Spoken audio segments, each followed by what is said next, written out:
Satu coretan kecil ini bisa mengubah sejarah.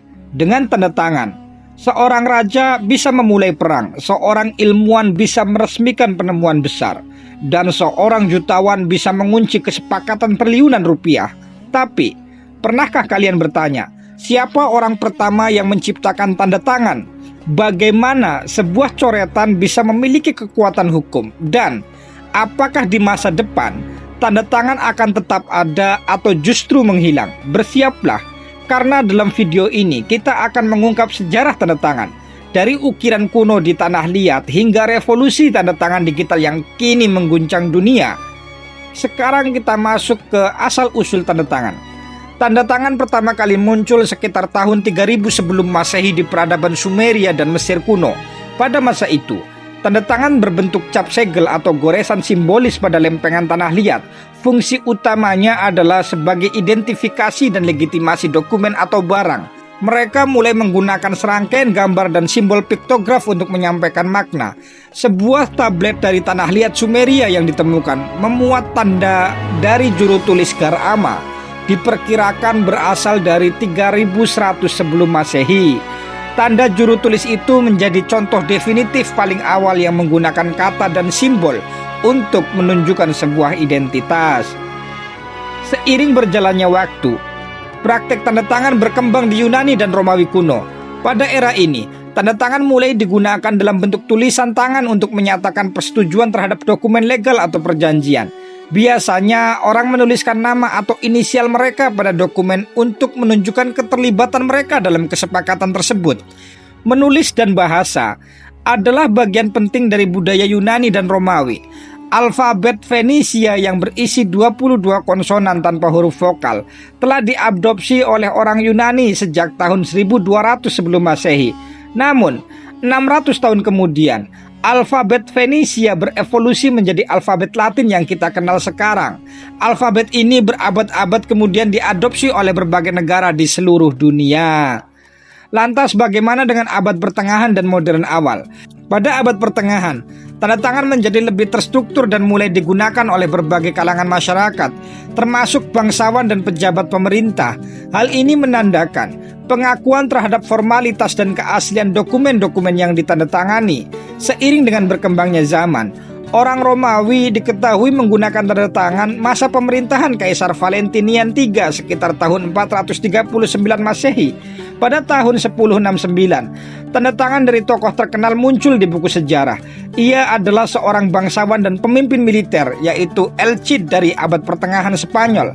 Laman Azios Convene menambahkan, meskipun tanda tangan tulis tangan sudah ada sejak zaman Romawi, sayangnya hal tersebut kurang populer dibandingkan segel sampai abad ke-17. Ketika itu, segel lilin juga berkembang menjadi pokok dari komunikasi tertulis. Para pengguna harus memperhatikan banyak konvensi seperti bentuk oval vesika hanya bisa digunakan oleh wanita dan pendeta. Segel bisa mewakili tanda tangan karena menjadi milik pribadi. Desainnya seringkali hanya tersedia pada cincin materai milik seseorang. Seiring waktu, segel tumbuh lebih kompleks untuk menghindari replikasi dan duplikasi dari orang lain. Hingga akhirnya timbul desain untuk menyegel kedua sisi lilin. Raja Edward II bahkan menggunakan segel rahasia di atas segel lain agar surat-suratnya lebih aman. Sayangnya, pada abad ke-17, banyak kasus pemalsuan segel dan manusia sudah lebih cerdas sehingga melek akan huruf.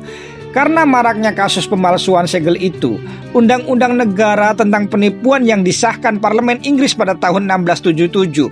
Undang-undang itu menyatakan tanda tangan tulisan tangan adalah persyaratan hukum untuk kontrak dan kontrak harus ditandatangani sebagai jaminan terhadap keaslian.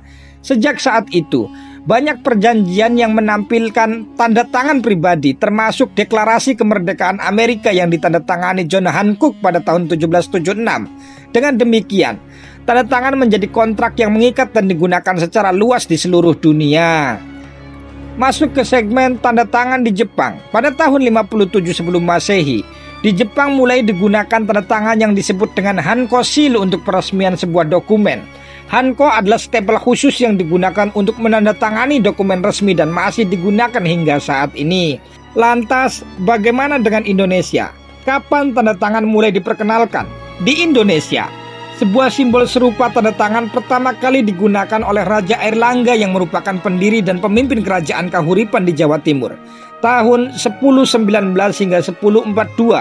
Meski tak bisa dianggap sebagai tanda tangan, ketika itu Raja Airlangga diperkirakan jadi raja pertama di Nusantara yang mempopulerkan kebiasaan meninggalkan identitas di batu prasasti.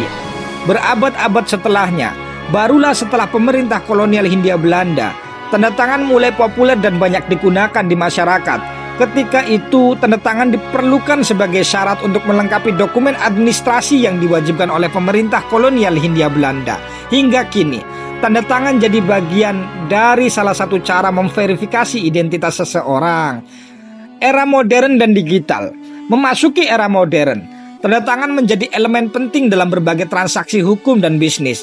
Pada abad ke-18, tanda tangan mulai dikenal luas sebagai bentuk pengesahan resmi, terutama setelah diterimanya sistem perbankan dan kontrak formal.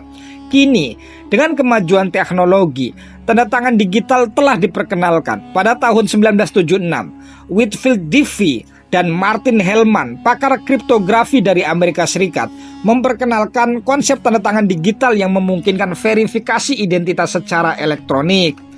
Dari cap tanah liat di peradaban kuno, goresan pena raja-raja, hingga tanda tangan digital yang kini hanya butuh satu klik, satu hal tetap sama: tanda tangan adalah identitas, bukti, dan kekuatan. Tapi pertanyaannya sekarang, apakah tanda tangan akan bertahan selamanya?